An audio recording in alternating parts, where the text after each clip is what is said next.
Christmas is personal. It's our personal experience of God that we can experience and know, and it's something that bypasses the intellect and moves us into an intuitive, direct awareness. Charles Fillmore, Unity's co-founder, said, you got to move. There's a time in your development spiritually when you have to move from metaphysics, that is all the thinking about God, into mysticism, which is the direct experience of God. You've got to bypass all of the rationalizations and all of the intellectualizations about God and experience God in your heart. And sometimes that means, as Jesus said, becoming as a child. But how do you do that? If you want to have a personal experience of some human being, what do? You need FaceTime. You need to connect. You need to listen and speak and be together. And where in your life are you doing that? With your higher power, God? With your concept of God? Any concept of God you have is simply a way to step down the absolute into the relative and personal. And all of those concepts are valid. Think about in your life, where do you have a concept of God? And whatever it is, whether it's God is mind, or God is substance, or God is love, or God is Jesus, or God is Holy Spirit, all of these things are step-down transformers. Now, you know that out here in the east side of Des Plaines, there's these huge power lines. And if you took your cell phone and tried to charge it, what would happen to your cell phone? It would fry, and you'd fry too. Because there's too much, it's too vast, it's too all-encompassing. It's just overwhelming. Ernest Wilson, who was Carolyn DeNoon's, our board president's personal minister as a child and was very influential in my life, he said, I know that God is absolute, immutable principle, infinite, and all-knowing, but sometimes I just need God with skin on. And if you want that experience of God, you've got to somehow have some kind of personal connection.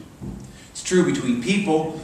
Rosalie said to us last year when she was taking her health class, she said, I want to find out what it is you did with me that made me different than the other kids in school. Because I want to raise my kids the way you've raised me. She said, I was in health class, and the teacher assigned each one of us to answer some questions with our families at dinner, that we were assigned that we had to sit and eat dinner with our families with no distraction and answer some questions or ask some questions. I forget what they were. But she said that I was the only kid in class who actually eats with their parents with no distractions. Kids are raising their hands and saying, I never eat with my parents. Do I have to? Yes, you have to. Well, can I have the TV on? No, you can't. What? And they didn't know how to deal with it. If you want to have a real relationship, you've got to take some time. You've got to invest some time. You've got to take the time to experience that all-knowingness, that oneness, that something personally. So, where in your life can you make that choice to move into an experience of God that is personal and warm and makes a nurturing difference in your life? Well, Christmas is that time. By observing Christmas, by being in touch with the story of Christmas, by being aware of Christmas, you can move yourself into an experience that is so far beyond the abstract that it boils down to something personal. You may be that God with skin on for someone else, and that may be another way.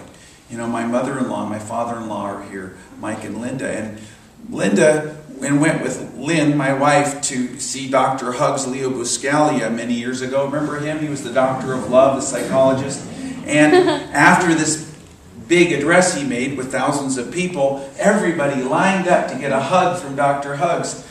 But Lynn and Linda didn't, because Linda said to Lynn, why don't they just turn around and hug each other? Why, indeed. We can be that nurturing experience of God for one another. And that can be an incredible experience for each one of us. Christmas is our opportunity to get out of our lower self, our mundane mind, the lower mind that keeps us stuck in all the conditions of life, and to move into something that is higher. Jesus Christ fills that purpose for each one of us. Jesus Christ is that experience of God which is warm and personal, and that we can learn from. And the story of Jesus' birth fits that. Now, many of us have heard the stories from the Gospels, but there's a gospel called the Gospel of James, which tells a different story than we're used to. Mary said to Joseph, "Now take me down from this donkey, for that which is within me is mightily pressing to come out." And Joseph took her down and led her into a cave that he found. The midwife went along with Joseph and stood in the cave. Then a bright light filled it, and the midwife cried, "Today my soul is overwhelmed, and my eyes have seen amazing things. Wholeness, salvation comes to Israel." Their eyes could not bear the light, which gradually dimmed until the bare baby appeared, sucking the breast of his mother, Mary. Jesus came so that we have a visual aid. Jesus came to blaze a trail, but we must walk that path. The Christ within us is the way, but the way shower is Jesus, and we can learn from him. And I'm not speaking of something that is exclusive to Christianity that somehow separates us. Just because I'm saying that this path is available to us does not mean that anybody else's path is wrong.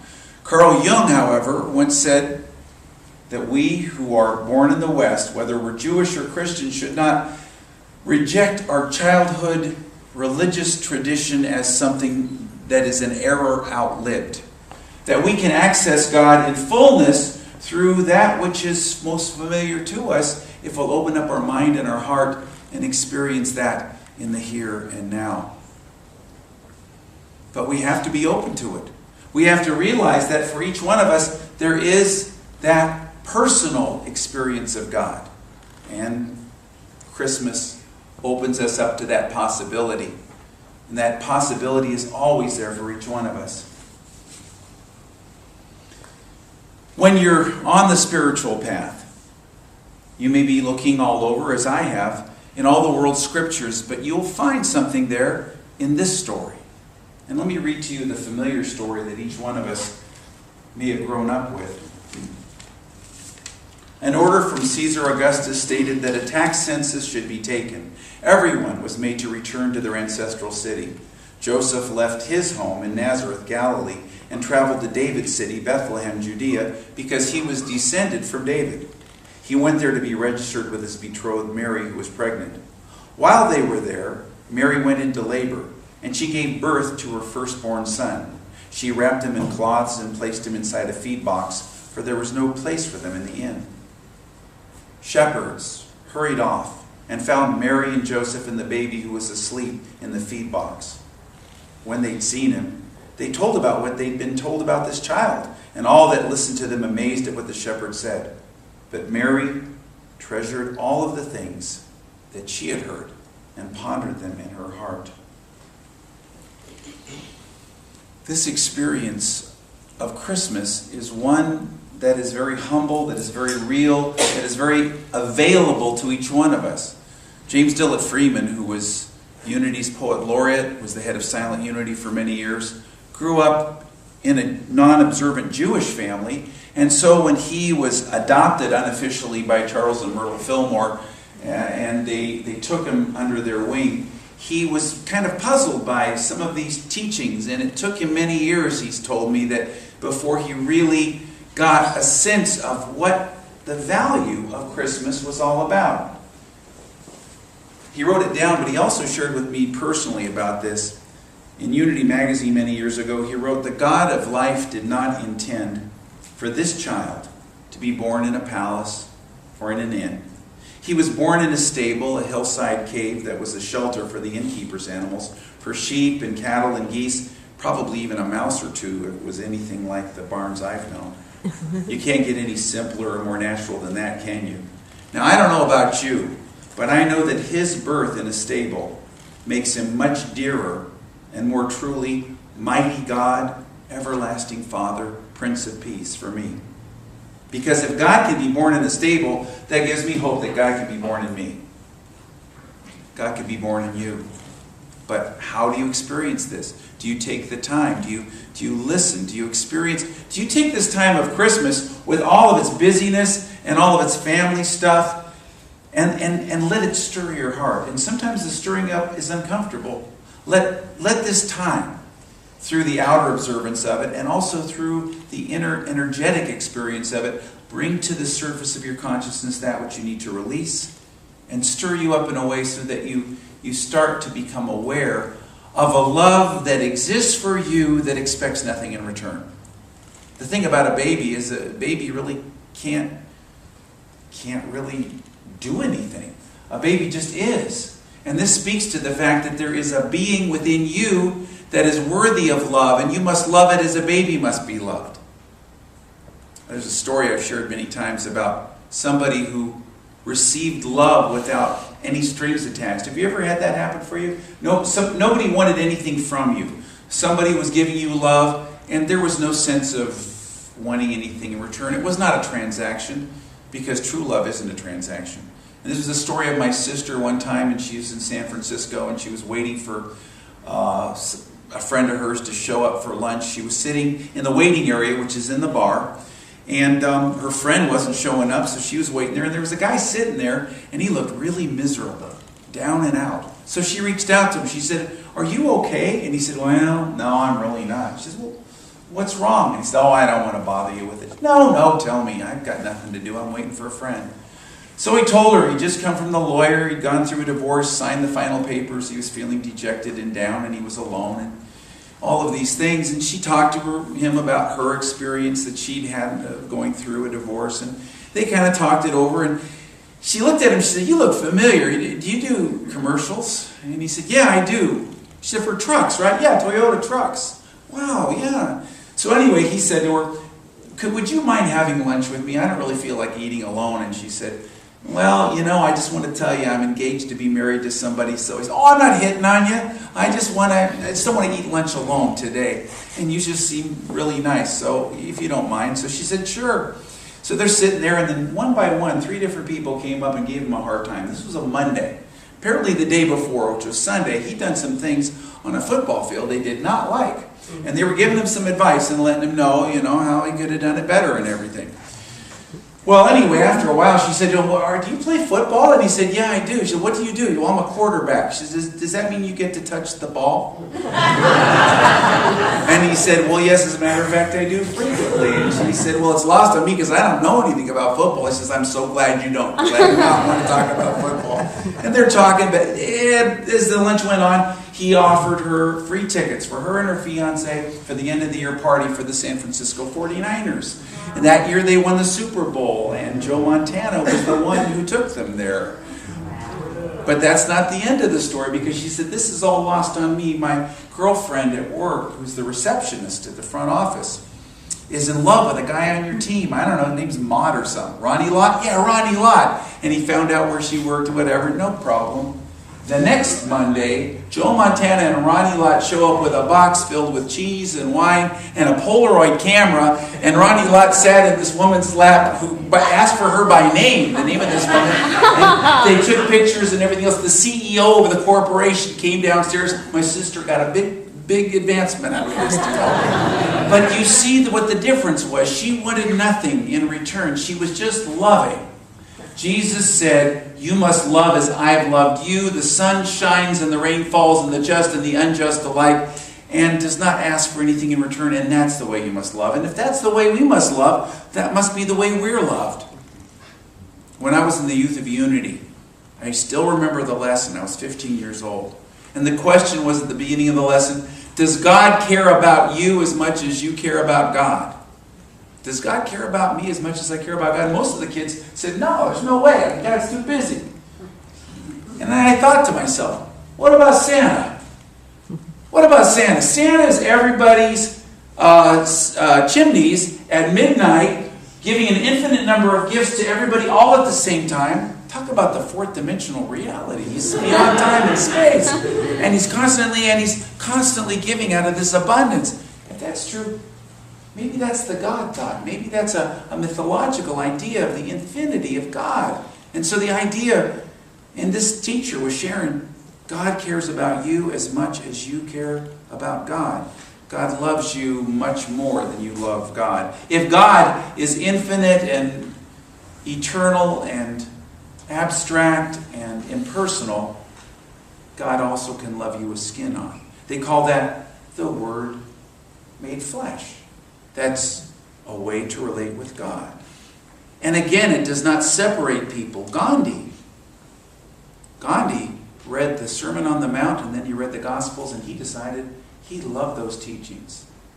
That was a touchstone that he could use in his... And he was raised as a Hindu, but he was in South Africa living as an attorney at the time, so he decided he wanted to become a Christian, and he said, I got over it after going to a few churches.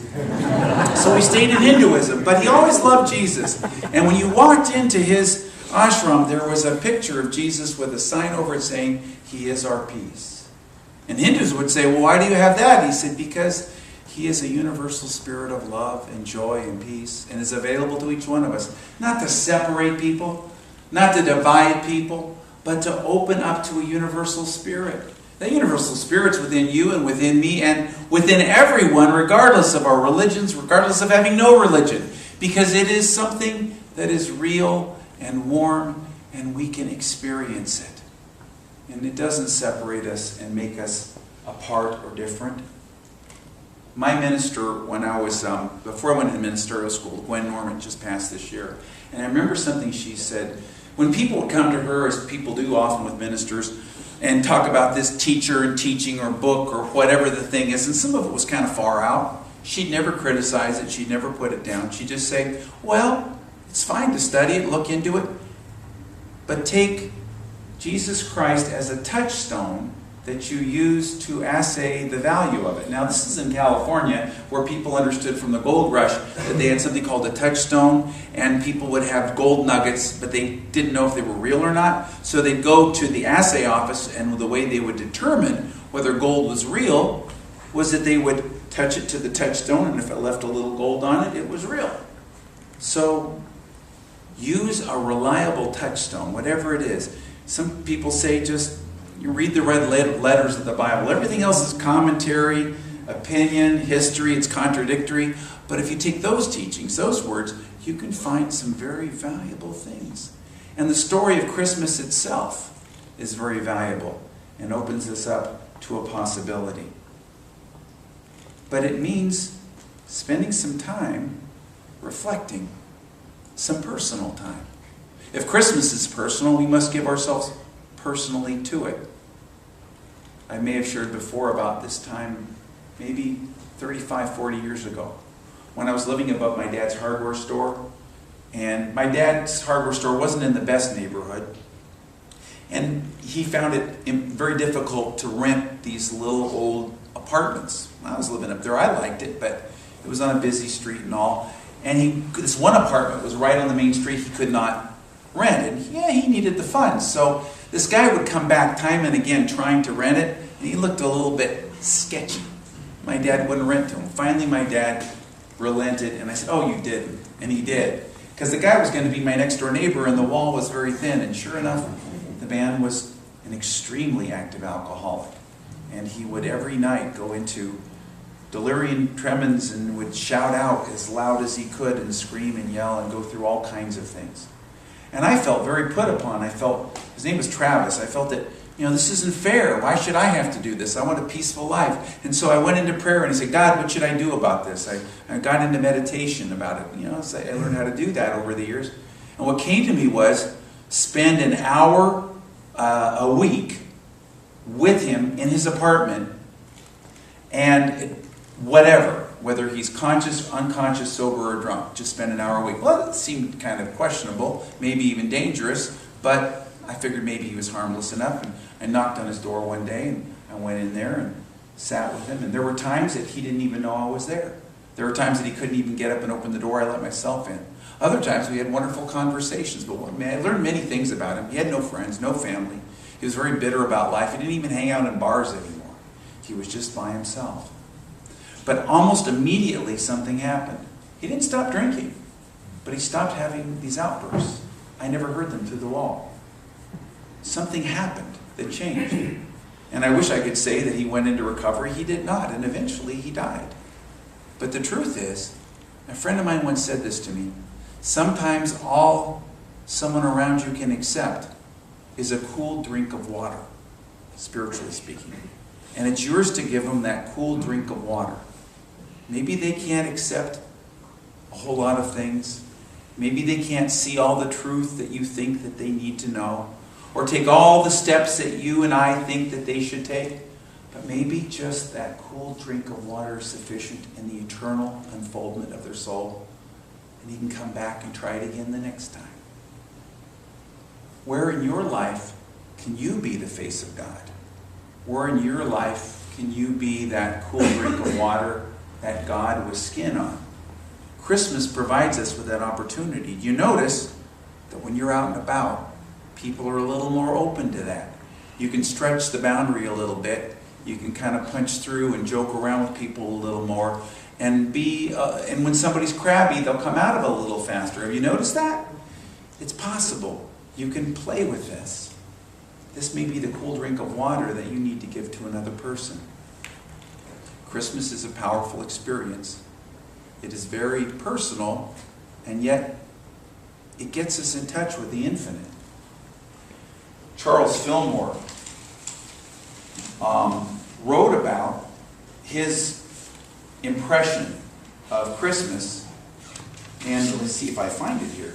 Here it is. He said, Jesus is the trailblazer, the Christ is the path, and the claim is not that humans in their present consciousness are equal with Jesus, but that they must become equal with him before they will emerge from the sense of delusion in which they now wander.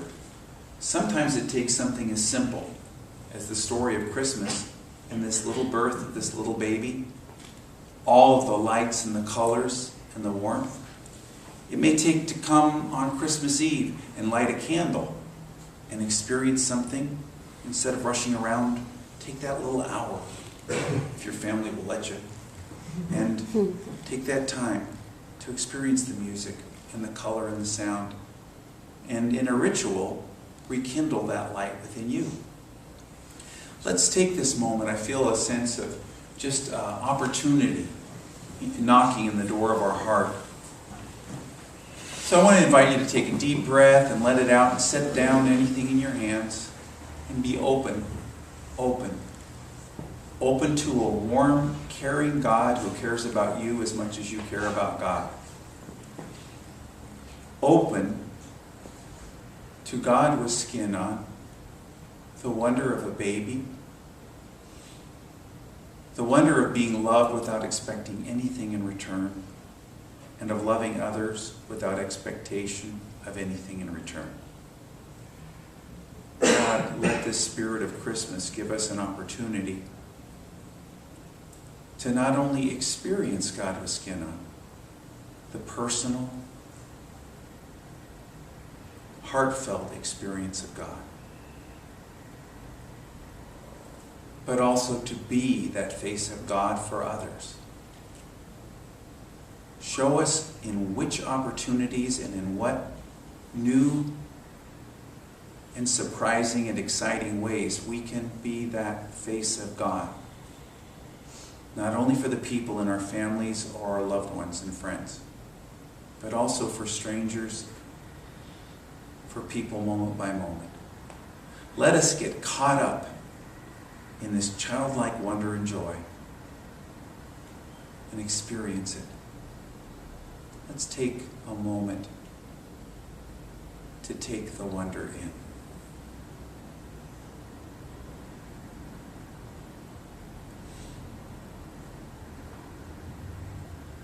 Thank you, God. We are in your presence, and we are grateful for the gift of the baby, the gift of the teachings, the way shower and trailblazer,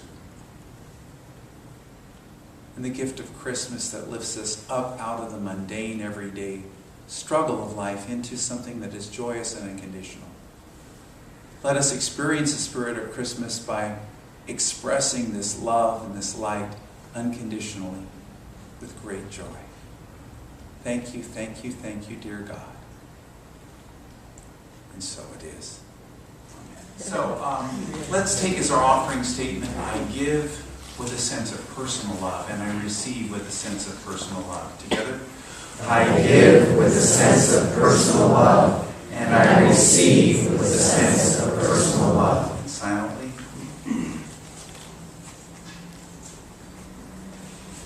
And again aloud together.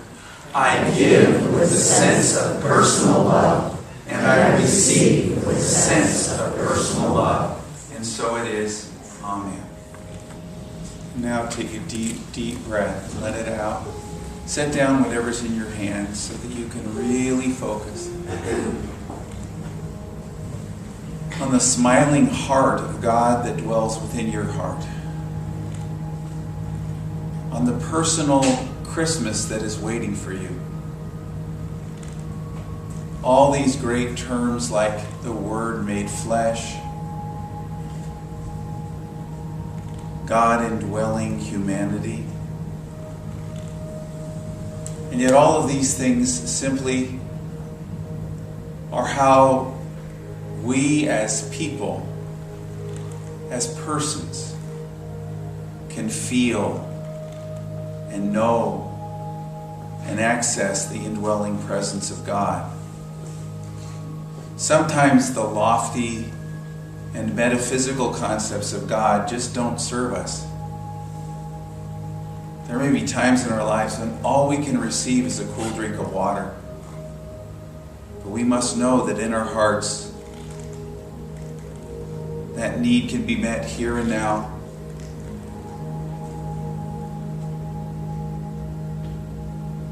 Whatever we need, we are personally loved and cared for, appreciated and nurtured. We are as important to God as God is to us, even more so. And the whole story of Christmas is designed to say, here is God that I can relate with. Here are the answers that are there for me personally. I am taken care of with great tenderness and love.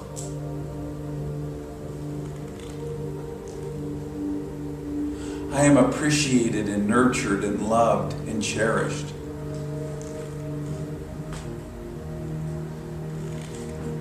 Where I walk,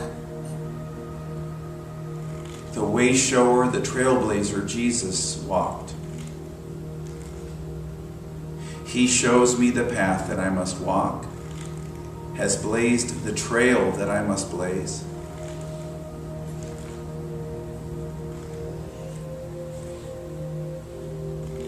And moves me into an experience of God that is warm.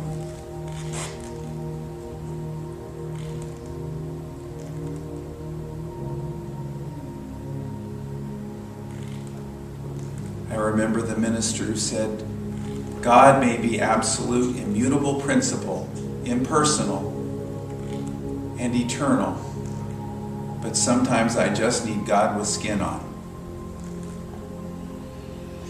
And when we need a warm hand to hold, a personal need met,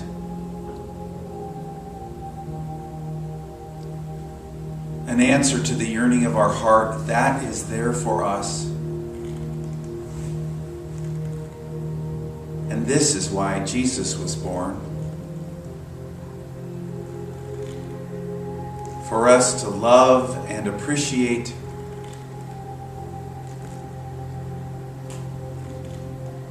the presence of God, experiencing everything even as we experience it. Warm and caring and nurturing and supportive, and meeting our human need to know God personally. And Christmas is here to lift us up out of the turmoil and the struggle of everyday life into something that has color and light, brightness and energy. Christmas comes and stirs us up, even as Mary was said to be stirred, and gives birth within us, even as she was said to have given birth, to a new possibility of growth, of change, of warmth, of nurturing. And so we take a moment and we say, God, let us know your presence this Christmas personally through the one who is our way shower and trailblazer, through the baby and through the story, and through the lights, the colors, the joy of Christmas. Open your heart and let the wonder in.